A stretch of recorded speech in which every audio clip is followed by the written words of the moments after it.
Долетать еще быстрее репортажи Юргена теперь могут благодаря добавлению в штат канала еще одного оператора – Мегафон. Как мобильные технологии используются на телевидении, знает не каждый. Раскрываем карты. Вот это так называемый носимый трансмиттер. Среди журналистов просто умный рюкзак. Он главный помощник при прямых включениях на улице. Весит, к слову, немало – 12 килограммов. Вышли в эфир. Слушай, а вообще достаточно комфортно. Тяжело, но комфортно.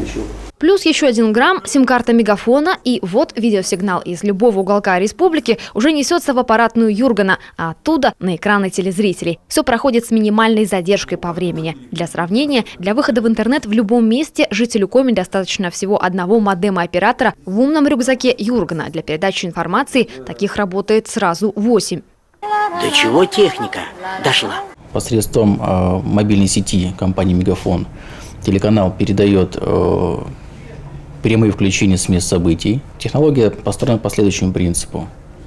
Видео обрабатывается неким сервером, раскладывается на несколько составных частей и посредством GSM-сети передается в студию телеканала. Именно сим-карты Мегафона с устойчивым покрытием 3G и 4G интернета помогают вовремя и бесперебойно транслировать картинку и звук в эфир. Связь с телезрителями должна быть надежной. В этом году Мегафон расширил радиопокрытие в Усть-Вымском районе, и мы запустили высокоскоростной интернет в населенных пунктах Казлук и Данайоль. Увеличили скорости интернета в Княжпогосском, Каркировском и Усть-Куломском районах.